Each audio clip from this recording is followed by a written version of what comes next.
하나님 말씀은 로마서 15장 20절부터 21절까지입니다.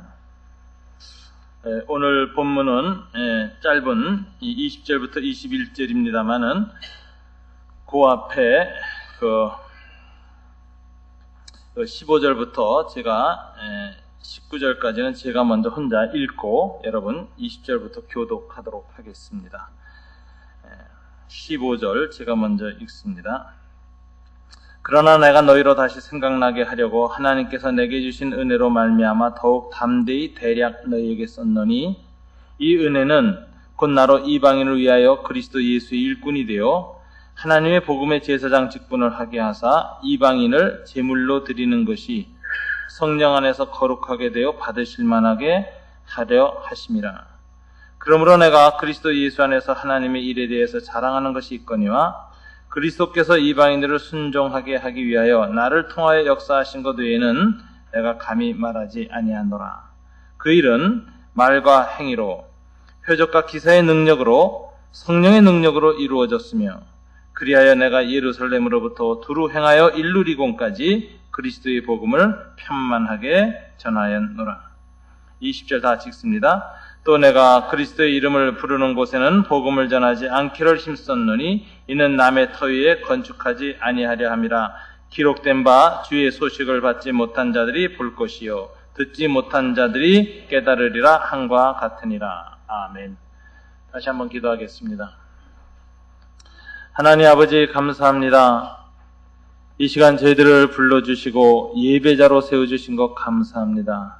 주님께 예배드릴 때 함께 주님의 교회 공동체를 섬길 일꾼들을 세우고 주님 앞에 구별하는 시간도 가졌습니다. 주님, 저희들이 또 이 시간에는 주님 앞에 말씀을 듣는 시간입니다. 성령께서 우리 마음을 열어주시고 말씀을 통해서 깨달음을 주시며 우리 안에 깊은 감동과 헌신이 다시 일어나도록 도와주시옵소서. 말씀으로 빚어진 삶이 되기를 원합니다. 말씀으로 빚어진 공동체가 되기를 원합니다. 저희를 빚어주시옵소서. 예수님 이름으로 기도드립니다. 아멘. 로마서를 읽을 때 사도 바울에 대해서 우리가 가져야 될 관점이 있습니다. 사도 바울은 단순한 오늘날 말하자면 평신도는 아니었습니다. 그는 사도였습니다. 사도 바울은 그럼에도 불구하고 오늘날 목회자들은 아닙니다. 그는 목회자라기보다는 선교사입니다. 그는 초대교회 사도로서 복음을 땅끝까지 전파하는 주님의 명령에 순종하여 고향을 떠나 온 세상을 유랑하면서 복음을 전했던 순회 선교사였습니다.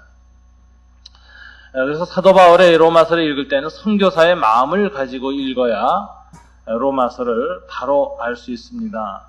선교사님이 한 번도 가보지 못한 교회, 만나보지도 못한 로마에 있는 그리스도인들을 향하여서 쓴 편지가 로마서이기 때문에 그렇습니다. 그래서 15절에 보면 사도 바울이 편지를 쓰는 동기는 하나님이 내게 주신 은혜로 말미암아 썼다 이렇게 말합니다. 하나님의 은혜로 그는 무엇인가 은혜를 드러내고 증거하기 위해서 편지를 썼다라는 것입니다. 로마서를 쓴 목적은 하나님의 은혜를 드러내기 위해서 그에게 베푸신 하나님의 은혜가 있습니다. 그가 받은 은혜 중에 가장 큰 은혜가 무엇일까요? 사도 바울에게 있어서 가장 큰 은혜, 그것이 바로 16절에 있습니다. 이 은혜는 곧 나로 이방인을 위하여 그리스도 예수 일꾼이 되어 하나님의 복음의 제사장 직분을 하게 하사 이방인을 제물로 드리는 것이 된 것이라. 그는 이방인을 하나님의 거룩한 산제사로 이방인을 드리는 그런 삶을 살고 사역을 하게 된 것이 하나님의 가장 큰 은혜다라고 했습니다. 이게 정말 은혜 중에 은혜입니다. 우리가 나 자신 하나님께 산자세로 드리는 것도 은혜입니다. 그러나 나로 말미암아 예수 안 믿던 사람이 내가 전한 복음을 듣고 그분이 자신을 하나님께 헌신해서 또다시 그 자신을 산제사로 드리게 되어진다면 이것은 정말 은혜 중에 은혜인 것입니다. 사도 바울은 그것이 하나님이 내게 주신 가장 큰 은혜라고 했습니다.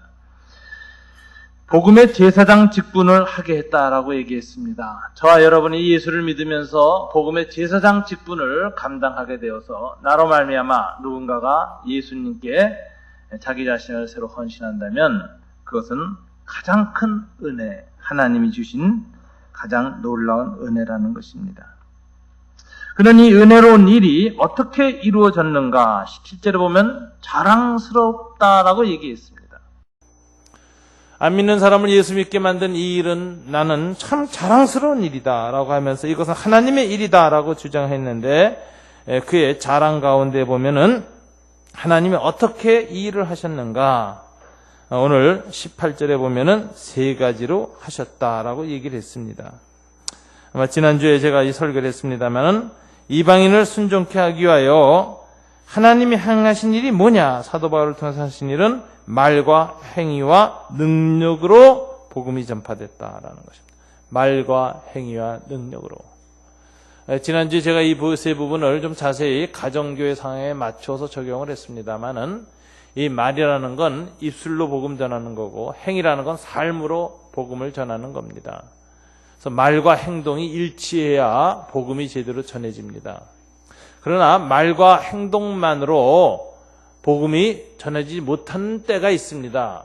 악한 영의 역사가 있고 영적인 일이 일어날 때에는 아무리 말로 복음을 전하거나 또 때로는 행동으로 선한 행위, 구제행위나 좋은 일을 해도 귀신 들린 사람한테는 이게 영향력이 없어요.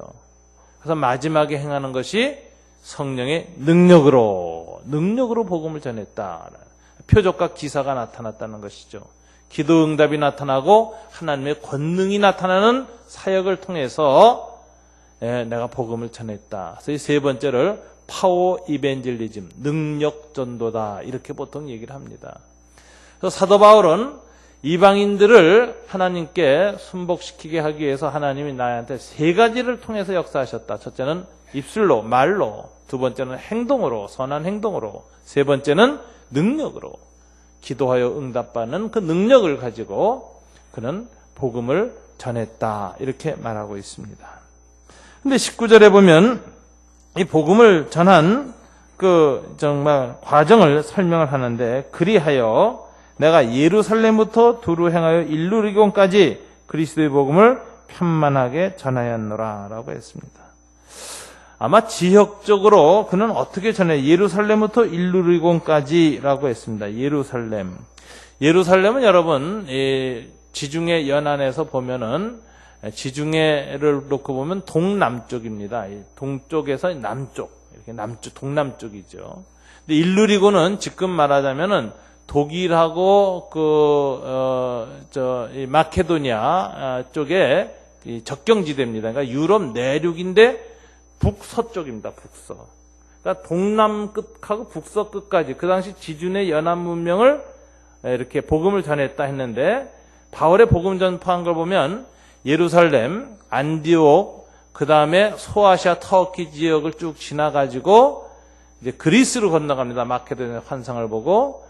그리고 고린도 해서 쭉 복음을 전하는데 어디까지 돌았느냐면 북동쪽에 아주 북서의 끝, 일루리곤, 아주 그리스 내륙 지방이죠. 독일하고 적경 지역입니다. 거기까지 일루리곤까지 복음을 전하고 다시 배 타고 예루살렘으로, 안디옥으로 왔다 예루살렘 가고 이렇게 했으니까 그게 돌아간 방향이 거의 반원형으로 돌았습니다. 반원형으로 이렇게 해서 이 거리가.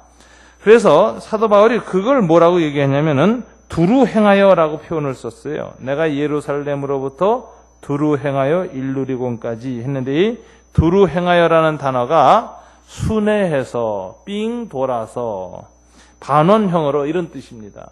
그러니까 사도 바울은 제가 예루살렘부터 일루리곤까지라고 하는 말은 그가 복음을 전파하기 위해서 지난 10년 동안 3번의 선교 여행을 하면서 반복해서 갔던 그 여정이 어떻게 갔는가를 이 머릿속으로 지리적으로 그리고 있었던 거예요. 반원형으로 내가 갔다. 동남 끝에서 북서 끝까지 반원형으로 갔다가 다시 예루살렘으로 돌아오는 이런 과정을 반복하면서 내가 복음을 전하였노라. 이렇게 말해요. 지리적으로는 이처럼 두루 행하여 반원형으로 복음을 전했습니다.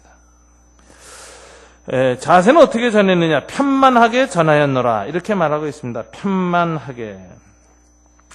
이 편만하게라는 이 표현은 참 마음을 다하여 골고루 최선을 다하여 전하였다. 이렇게 하는 것입니다.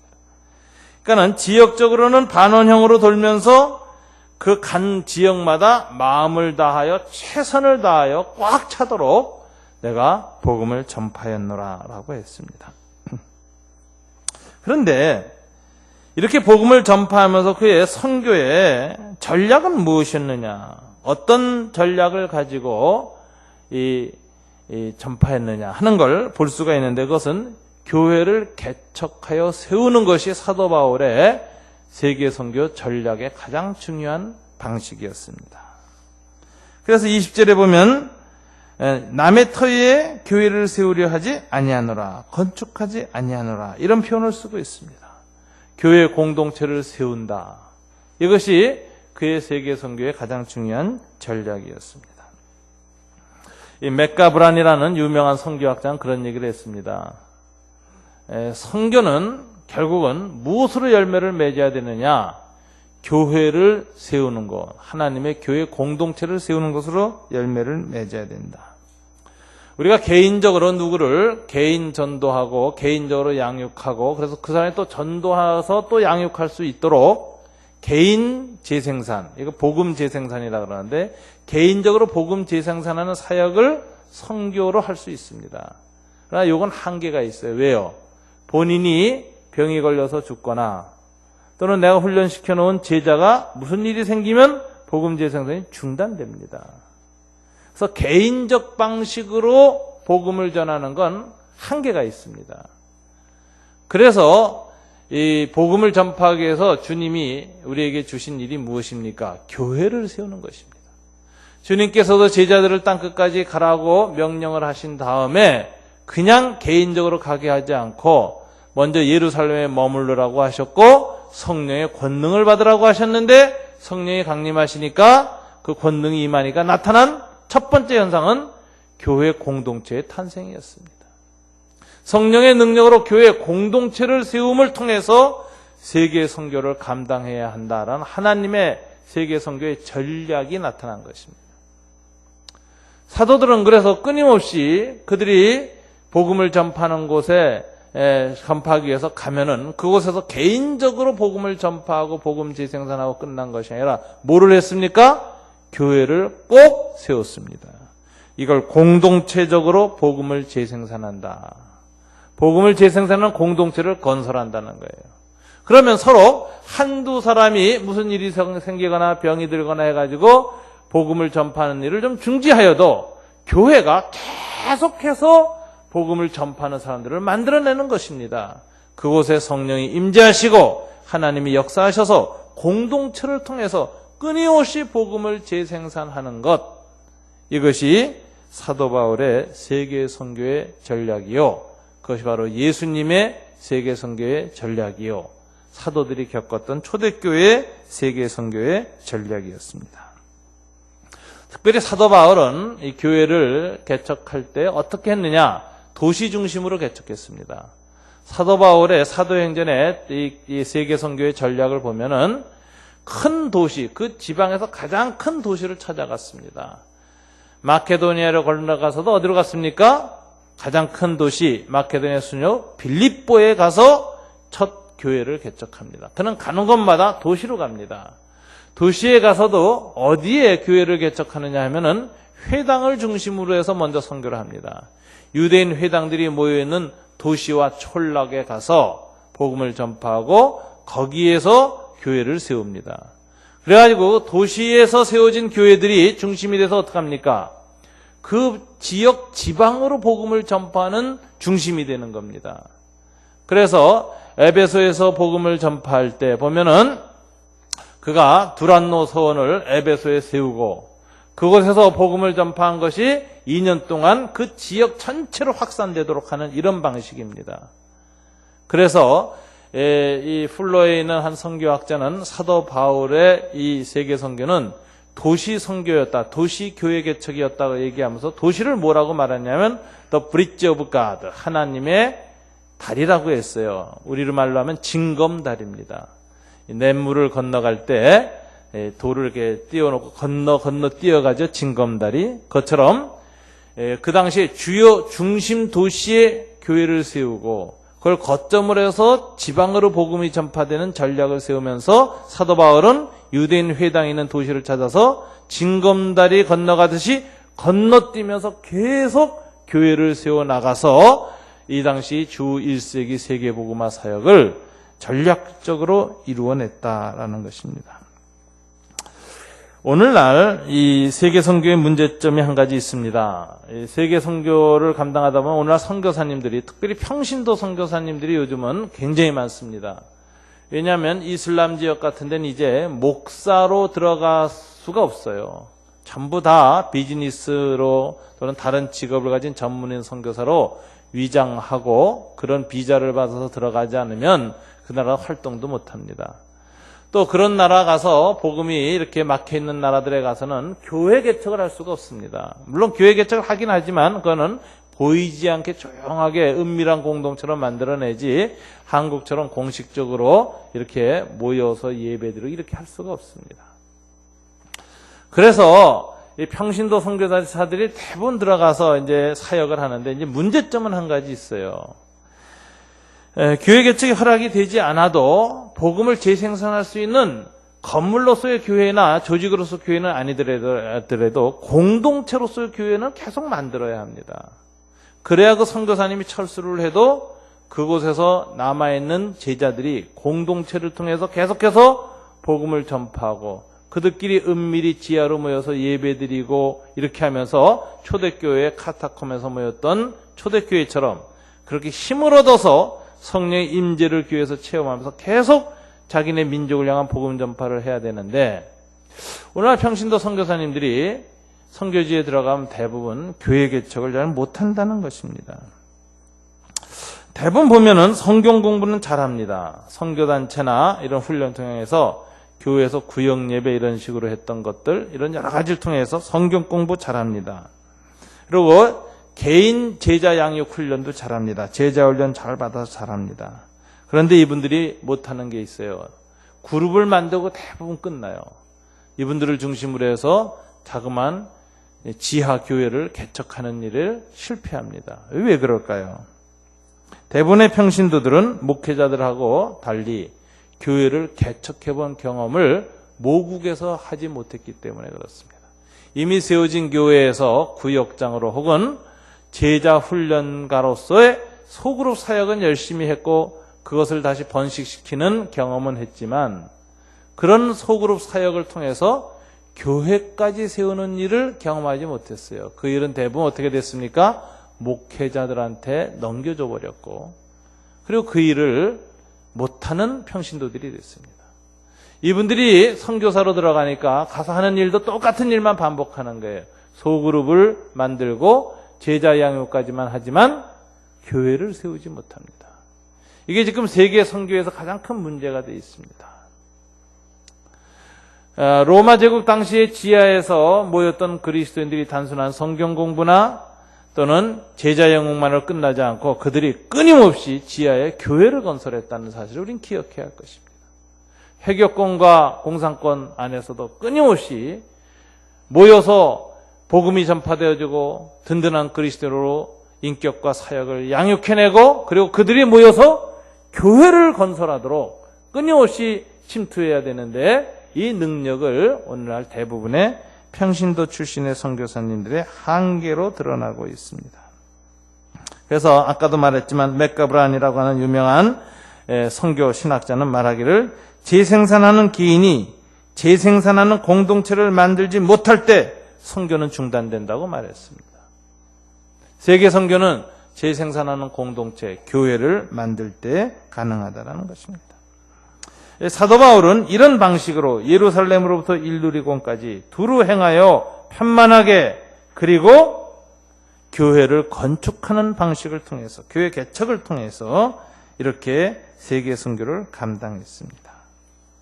그런데 그는 교회를 개척할 때 어떤 자세, 어떤 내면의 동기를 가지고 교회를 개척해 나갔는가 하는 것이 오늘 본문 20절에 나옵니다.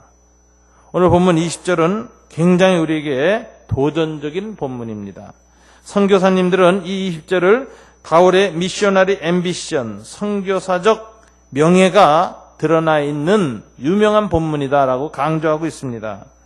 저도 20대 때 예수 믿고 나서 초창기에 선교 훈련을 받았습니다. 동서문화연구원에서 첫 선교 훈련을 받았고, 그 다음에 우리 동료들하고 같이 선교사 훈련을 계속 받았는데, 그때 가장 제 마음에 깊이 남았던 본문이 바로 오늘 본문 20절이라고 할 수가 있습니다. 젊었을 때 지금까지 제 마음속에 교회를 세워나갈 때, 교회를 개척할 때 가져야 할 자세 20절이었습니다. 다 같이 한번 읽어볼까요? 또 내가 그리스도의 이름을 부르는 곳에는 복음을 전하지 않기를 힘썼느니 이는 남의 터위에 건축하지 아니하려 함이라. 여기 힘썼다라는 표현이 나오죠. 힘썼다. 요게 원문을 그대로 해석하면 어떤 명예를 사랑하고 명예를 지키려고 애썼다 이런 뜻입니다. 그는 선교사로서 그가 사랑한 명예 또는 하나님의 자랑은 무엇이었는가? 그는 아까도 말한 것처럼 그는 하나님께 자랑할 것이 있다고 했어요. 뭐예요? 하나님의 일을 자랑했다라는 것입니다. 성령의 능력으로 역사하신 것을 자랑했다고 했습니다. 그리스도께서 일과 말과 표적으로 하신 것을 자랑한다고 했습니다. 그는 성부, 성자, 성령 하나님을 자랑했습니다. 하나님의 일, 성령의 능력으로 역사하신 것, 그리스도께서 말과 일과 표적으로 하신 것, 성삼위 하나님의 역사를 자랑했습니다. 그리고 두 번째 자랑이 오늘 본문에 나옵니다. 바울의 명예, 바울의 자긍심, 바울의 자랑. 그것은 뭐냐? 남의 터위에 교회를 세우지 않았다라는 것입니다. 개척 전도자로서의 정말 명예심을 갖고 있었다는 것입니다. 사도 바울은 이미 믿는 자를 대상으로 교회를 세우거나 목회하지 않았습니다. 이 당시 사도 바울은 끊임없이 예수를 안 믿는 사람들을 찾아가서 그들에게 복음을 전파하고 불신자들을 전도하여 그들에게 교회를 세우고 그 교회를 통해서 세계 선교를 감당하는 일을 끊임없이 했습니다. 그래서 내가 그리스도의 이름을 부르는 곳에는 복음을 전하지 않기를 힘썼노니, 그것을 명예와 자랑으로 여겼노니 이런 뜻입니다. 그 이유는 남의 터 위에 건축하지 아니하려 함이라. 남의 터 위에 교회를 세우지 아니하려 함이라. 이 당시에 사도 바울 당시에 바울이 교회를 세우고 나면 뒤따라와서 바울이 이미 만들어 놓은 그리스도인들에게 바울이 전한 복음은 좀 문제가 있다. 내가 전하는 성경 공부가 더 옳은 것이다 라고 해가지고 개척은 안 하고 뒤에 와서 성경을 가르친 사람이 있었습니다. 온전한 사람도 있었고 온전치 못한 사람도 있었습니다. 대표적으로 온전한 사람은 누구였느냐?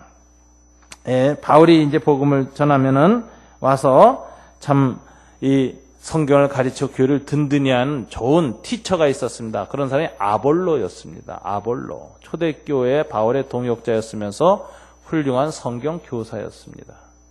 이 아볼로가 지나가고 나면 교회가 아주 든든해졌습니다. 성경을 워낙 잘 가르쳤어요. 티칭의 은사가 있었어요. 그러나 문제는 아볼로의 문제가 무엇입니까? 전도를 못하는 거예요. 전도를 못해요. 잘 가르치기만 하지 전도를 못하고 개척을 못해요. 그래서 바울은 물을 주고 심었고 아볼로는 물을 주었으면 이런 표현이 나와요. 내가 터를 닦으면 다른 사람이 그 위에 건물을 세웠다 이런 표현이 나오는데 항상 그때 아볼로가 등장합니다. 그래서 바울과 아볼로 환상의 정말 짝이었습니다만은 그러나 중요한 건 아볼로는 한계가 있었다는 거죠. 뭐죠? 복음을 전파하지 못했습니다. 이미 예수 믿은 사람들한테 가서 가르쳐서 이렇게 하는 일에 힘썼습니다. 그래서 아볼로에겐 한 가지 항상 약점이 있었고 자랑하지 못하는 부분이 있었습니다. 왜요? 남의 터 위에, 바울의 터 위에 건축한 사람이었어요. 바울의 터 위에 건축했다. 자기가 터를 닦지 못했다. 이게 아볼로 사역의 항상 문제점이었습니다. 여러분, 이것은 아볼로만의 문제일까요? 이제 그 당시에 보면 또 다른 사람들이 있었죠. 아볼로보다 좀 나쁜 사람들이 있었어요. 예루살렘 교회의 사도들인데 바울의 세운 교회에 쫓아와가지고는 바울의 복음은 율법을 강조하지 않는다라고 공격하면서 율법 교육을 또 철저히 시킨 사람들이 와서 바울의 교회 위에다가 율법주의 교회를 또 재건축하는 이런 사람들도 있었습니다. 이것 때문에 바울이 평생 고생했습니다. 예루살렘에서 온 율법주의자가 바울 사이에는 평생 갈등이 있었습니다. 이것이 말하자면은 남의 터 위에 집을 세우는 사람들입니다. 여러분 이 얘기를 가만히 들으면서 생각해 보십시오. 오늘날 목회자들 대부분이 어떻습니까? 개척을 해서 불신자를 대상으로 복음을 전파해서 교회를 세우는 사람들이 아주 소수입니다. 지금 한국교회 목회자가 2만 명에서 약 3만 명까지로 지금 추산이 되는데, 제 생각엔 10분의 1도 혹은 100분의 1도 1%도 불신자를 대상으로 해서 목회해가지고 전도해서 교회를 개척하고 세우는 사람들이 없습니다. 너무 작습니다. 대부분의 목회자들이 이미 예수 믿은 사람을 잘 이렇게 끌어들여서 그 사람들을 대상으로서 교회를 세우는 것입니다. 대표적인 교회가 우리 산울교회입니다. 우리가 여기 10년 전에 교회를 세울 때 불신자를 중심으로 해서 예수 믿어서 교회가 된 경우가 손에 꼽을 정도예요. 제가 기억이 나거든요. 대부분 이미 예수 믿는 사람들이 이곳에 신도시가 생기고 그때 5년 됐을 때인데, 그때 이미 이 지역 안에 교회가 200개가 넘었습니다. 그래서 그런 교회에 많이 정착들 하시고 정착 못한 분들이 좀 있으셨어요. 뭐라 그럴까요? 나름대로의 영적 수준이 높아서 이 지역 교회가 뭔가 안 맞아서 방황하는 분들도 있었고, 또 그 교회에 이제 갔다가 안 맞아서 나와가지고 다른 교회를 못 찾아서 힘들어하시는 이런 영적으로 방황하는 분들이 계셨고, 세 번째는 아주 신실한 분들이에요.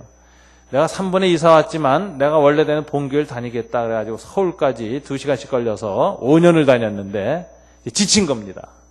이제는 못 견디겠다. 이제는 가까운 교회 갔다. 이런 분들이 중심이 되어져서 우리 교회를 구성해서 지금까지 교회가 자랐고, 1년에 100명씩 숫자가 정말 평균 증가해가지고 10년 넘어서 이렇게 출석교인이 한 750명, 등록교인까지 하면은 1000명이 넘고, 주일학교 쭉 하면 1000명이 넘어가는 이런 교회가 이제 세워졌는데, 전형적으로 저희 교회는 전도하지 않고 남의 터에다 교회를 세운 교회입니다. 저는 남의 터에다 교회를 세운 목사예요. 시골교회 목사님들이 시골에서 그렇게 전도해가지고 주일학교부터 키운 사람들이 고등학교 졸업하고 대학교 가면은 도시로 가고, 지방대학에서 또는 지방도시에서 신앙생활을 잘 중고등부 청년 때 훈련 받아가지고 직장 따라 서울로 올라와서 결혼한 사람들이 모여드는 서울, 거기에 수도권, 여기에 모여든 사람들, 또 지역에서도 개척교회에서 참 복음을 전파하고 키워놨더니 이 사람이 조금 신앙이 잘하다가 생활이 형편이고 나아지고 이렇게 하다 이사 가다 보면 개척교회 떠나서 좀 큰 교회, 좋은 교회 찾아서 이제 옮기다가 온 사람들. 그러니까 저는 정말 수고하지 않고 남들이 다 털을 닦고 눈물을 흘린 위에다가 성경 좀 더 잘 가르치고 이렇게 해가지고 교회를 개척한 대표적인 목사입니다. 이게 사실은 제 마음속에 참 짐이었고 고뇌였습니다. 제가 이 가정교회를 택하게 된 가장 결정적인 원인이 뭘까? 10년 동안 제 목회에 대한 반성과 과연 목회를 이렇게 해야 되는가 라는 생각이에요. 마치 짜장면집 장사하듯이 옆집 짜장면보다 우리 집 짜장면이 훨씬 더 맛있습니다. 이런 식의 다른 교회에 대한 어떤 교회의 어떤 내용이나 이런 것들의 비교 우위를 통해서 다른 교회 교인들이 옮겨와서 등록해서 교회를 개척하는 이 모델이 정말 주님 앞에 바람직한 것인가? 제가 배운 선교사들의 삶의 헌신도에 비교해보면은 바울의 선교사적 자긍심, 이 명예심은 내가 남의 터 위에 교회를 짓지 않는다라고 하는 것입니다. 여기에 저는 형편없이 모자라고 발끝도 쫓아갈 수 없는 그런 목회적 삶을 사는 것에 대한 깊은 반성과 회개와 안타까움이 있었는데 방법이 없었어요. 아무리 안타까움이 있으면 뭐 합니까? 그렇다고 그냥 교회 간도요? 그냥 대안 없이 그냥 이런 목회 못하겠다 그러고 탁 내버려 둬야 됩니까? 선교사로 나가지 않는 한, 목회를 하는 한, 더구나 한국처럼 이미 복음화가 많이 이루어진 사회에서 목회를 할 때 불신자를 대상으로 해서 복음을 전파하고 그리고 전도를 통해서 교회를 키워갈 수 있는 어떤 대안과 방도를 찾지 않고 내가 남의 터 위에 교회를 세웠구나 그러고 그냥 떠날 수는 없지 않습니까? 지금 문제가 대한민국의 모든 목사님들이 그 고민을 하는 거예요. 그런데 방법이 없는 거예요. 방법이. 그만큼 한국교회는 전도에 대한 능력과 전도에 대한 역동성을 상실한 겁니다. 거기에 대한 의지도 잊어버렸습니다.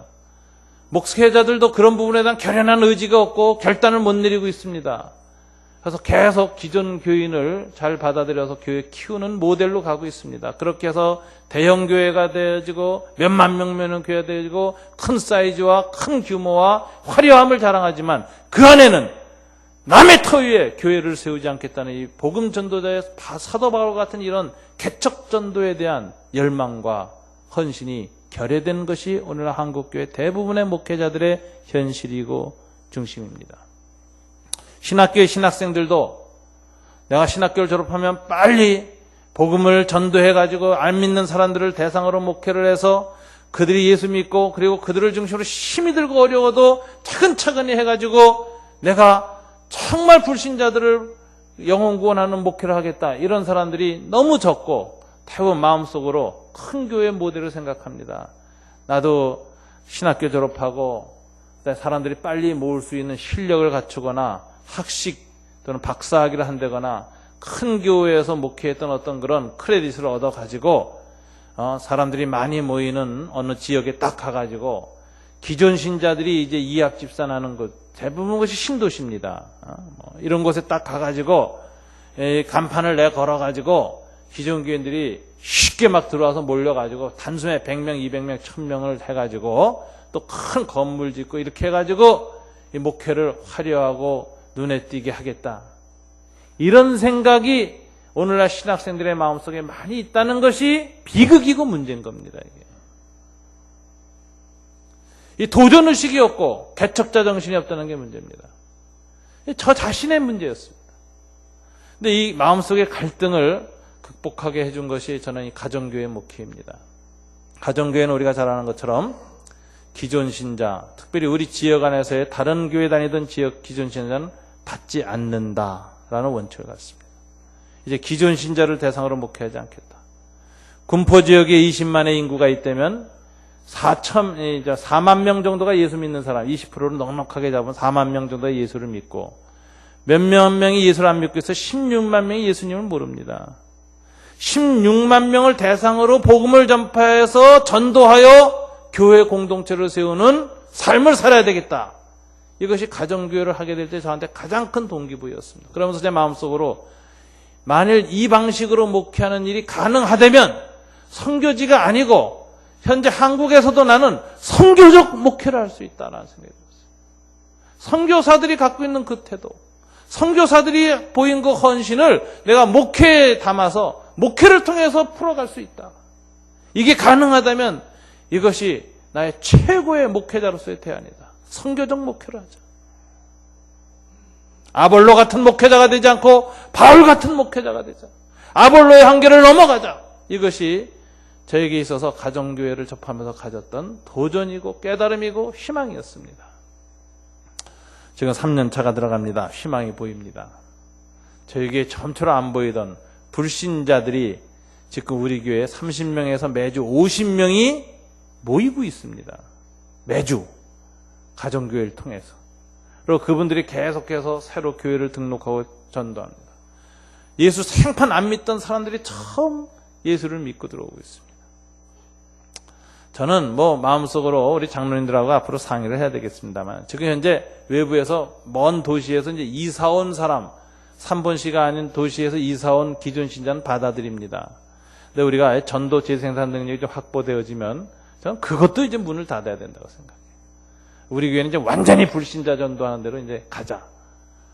불신자 전도하는데 이제 올인하자. 하나님이 충분히 훈련시켰고 가능성을 보게 했으면 결단을 내리고 남의 터에 교회를 세우지 않겠다는 결심을 하자. 이건 저만 하지 말고 우리 목자들도 해야 됩니다. 이미 기존 신자 가지고 목장 만들지 말자 이렇게 생각해야 돼요. 불신자를 전도해서 목장을 세우자. 이게 남의 터 위에 집을 세우지 않겠다는 결심입니다. 이게 바울의 선교사적 자랑이에요. 하나님 앞에서의 자랑입니다. 하나님 앞에서의 자부심입니다. 이게 목회자에게 나와야 되고 목자들에게 나와야 됩니다. 우리 목장은 기존 신자들로 구성된 목장이 아닙니다. 불신자들로 구성된 목장입니다. 전도하고 땀 흘려서 그들이 예수 믿고 그들을 통해서 모여져서 지금 목장 공동체가 세웠습니다. 나는 예수 그리스도의 이름을 이미 부른 곳에는 복음을 전하지 않기를 힘쓰고 자랑으로 여겼나니 이는 남의 터에 교회를 세우지 아니하려 합니다. 여러분의 가정교회 이미 예수 믿는 사람을 위해서 그 사람들 중심으로 세우려고 하지 마시고 지금 연습하는 겁니다. 그리고 모든 기독교인들은 바울의 이 정신에 따라 안 믿는 사람들의 복음을 전하여 새로운 교회 공동체를 빚어가는 일에 힘써야 합니다. 만일 이것이 우리가 되어진다면 이것은 우리 교회의 소망이고 한국 교회의 희망이 되는 겁니다. 산울교회를 봐라. 되지 않느냐? 저 교회가 그렇게 예수 믿는 사람들만 끌어들여서 크더니 어느 순간 회개하고 깨닫고 이제 예수 안 믿는 사람에게 복음 전해서 성장하는 교회로 가겠다고 전환했는데 실패하지 않고 됐다. 가능성이 있다. 그러면은 여기에 동일한 고민을 했던 순한 선하고 순수한 동기를 가진 목회자들이 산울교회처럼 우리도 산울교회 목자들처럼 우리도 그렇게 교회를 섬기겠나라고 방향을 전환하지 않겠습니다. 얼마 전에 다운교회 목사님이 저한테 6월달 다음 주 토요일 날 집회를 해달라고 그래서 왔는데 제가 깜짝 놀랐어요. 그분은 다운교회 목사님은 제가 아주 잘하는 목사입니다. 젊었을 때부터 내비게이터 선교에서 20년 사역을 했던 분이에요. 선교 사역과 전도 내비게이터를 잘 섬겼던 분인데 이분이 이제 신학교 교수가 됐습니다. 이제 목사님이 됐습니다. 신학을 해서 평신도였다가 그래서 늦게 목사님이 되셨는데 이분이 얼마나 신실한지 아주 주변 분한테 아주 존경받는 분입니다. 교인들이 한 300명, 250명, 300명 되는데 저를 강사로 청해놓고는 중간에 이분이 가정교회 목회자 세미나를 갔다 와서 도전을 받아서 가정교회로 바꿔버린 거예요. 그러면서 이번 전교인 여름 수련회 때 목사님을 강사로 모시니까 하나님이 만나게 해준 거라고 이렇게 거기 장로님하고 그 부목사님이 저를 찾아와서 얘기를 하는 겁니다. 제가 웃으면서 그랬어요. 참 좋은 건 어떻게 그렇게 기가 막히게 아느냐고. 여러분, 좋은 목사님들은 좋은 거랍니다. 선한 목사님들은 선한 거 합니다. 그 다음에 지금처럼 짜장면 장사하듯이 목회하는 것에 대해서 괴로워하는 목사들은 가능성만 있고 그게 실현이 가능하다면 정말 남의 터 위에 교회를 짓지 아니하는 그런 개척적인 목회를 해서 교인 수가 10,000명이든 1,000명이든 이런 거 자랑스러운 것이 아니라 불신자들이 얼마나 나를 통해서 예수를 믿게 되고 그들로 통해서 교회가 생겼느냐 이걸 가지고 하나님 앞에 가서 평가받겠다라는 이런 마음을 가지고 이런 선교사적 열정과 자세를 가지고 목회하려는 수많은 사람들이 힘을 얻고 동역자가 되어져서 한국교회 개혁과 갱신을 해야 됩니다. 지금 대형교회 세습 문제, 한국교회 부패 문제 다 뭐예요? 도전정신과 개척정신과 순수한 복음전도의 영성을 상실했기 때문에 그러는 거예요.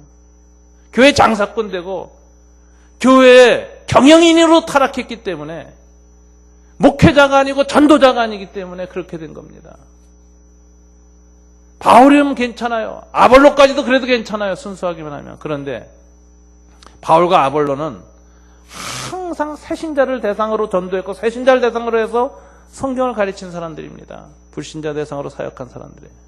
근데 기존 신자나 끌어모아서 기존 신자를 중심으로 해서 교회를 키우고 그 힘을 가지고 교계에 큰 영향력 행사하고 그리고 그것을 자식한테 물려주는 이런 한국교회 타락상 문제가 뭡니까? 전투의지를 상실했기 때문에 그래요. 영적 전선으로 깊이 침투하려는 의지를 상실했기 때문에 후방에 남아서 적당히 살려고 하기 때문에 하나님 나라의 영적 전투에 전선으로 침투하려고 하는 결단을 가진 목회자들과 공동체가 필요합니다. 목자 여러분, 목원 여러분, 여러분들의 목장을 어떻게 세우시겠습니까? 기존 신자들 중심으로 해서 잘 모이고 서로 사랑하고 따뜻하니까 좋은 목장이다 그러고 안주하시겠습니까? 아니면 어떻게 쓰든지 불신자를 전도해서 불신자들이 전도된 사람들을 꽉 찬 목장을 만들고 기존 교인들은 되도록이면 다 목자로 헌신해서 불신자들의 영혼 구원하고 그들을 중심으로 하나님의 교회 공동체를 건설해 나가는 일에 자기 자신을 들이시겠습니다. 여러분들의 성교적 자랑, 미셔너리의 미션은 무엇입니까? 주님께서 우리 교회에 주신 이런 도전과 비전들이 좀 더 성숙하고 좀 더 깊이 있게 이어지고 헌신이 일어나기를 주님 이름으로 축원합니다. 기도하겠습니다. 하나님 아버지 감사합니다. 내가 그리스도의 이름을 부르는 곳에는 복음을 전하지 않기를 힘썼노니 이는 남의 터위에 건축하지 아니하려 함이라. 사도 바울의 이 순수한 열정과 꿈과 도전과 자세가 우리 안에 있게 되기를 원합니다. 이 일을 우리들에게 허락하여 주시옵소서. 남의 터위에 집을 세우지 않겠다는 열정을 우리 목회자들과 목자들과 한국교회 목사님들과 한국교회 모든 그리스도인들이 다시 한번 가질 수 있도록 하나님 축복하여 주시옵소서. 예수님 이름으로 기도드립니다. 아멘. 우리 다 같이 일어나셔서 주기도송으로 하나님께 찬양을 드리겠습니다.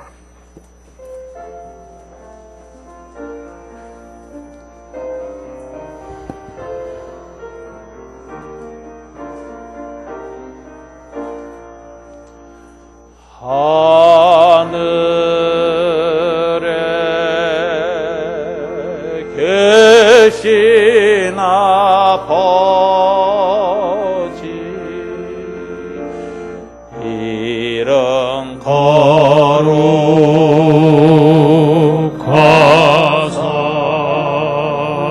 거룩하사 주님 나라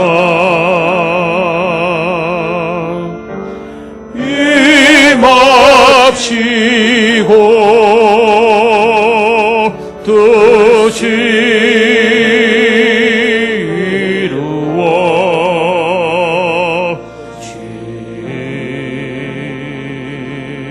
이루어지다. 일용할 양식 주시고 우리들의 군대 다 용서하옵시고 또 시험에 들게 마시고 악에서 구원하소서. 세계 주의 나라 주의 권세 주의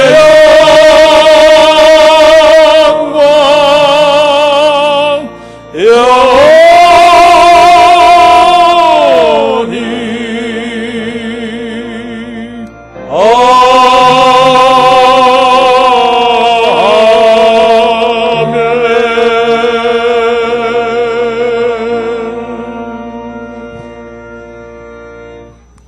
파송받겠습니다. 아버지께서 나를 세상에 보내신 것 같이 나도 너희를 세상에 보내노라. 우리를 세상에 보내시되 땅끝까지 보내시고 세상에 보내시되 아직 예수 그리스도의 이름을 부르지 아니한 곳으로 보내시고 주님의 교회 공동체를 세우시되 남의 터에 세우지 않기로 열망을 가진 자들을 통해서 교회를 세우시는 우리 주 예수 그리스도의 은혜와 하나님 아버지 사랑하심과 성령님의 감화 감동하심이 사도 바울과 같은 비전과 꿈과 동기를 가지고 다시 한번 우리의 교회와 우리의 목장 공동체를 돌아보며 헌신을 다짐하는 우리 산울교회 모든 교우들의 심령 위에 삶 위에 공동체 위에 일터 위에 자녀들 위에 지금부터 영원까지 함께 계실지어다. 아멘.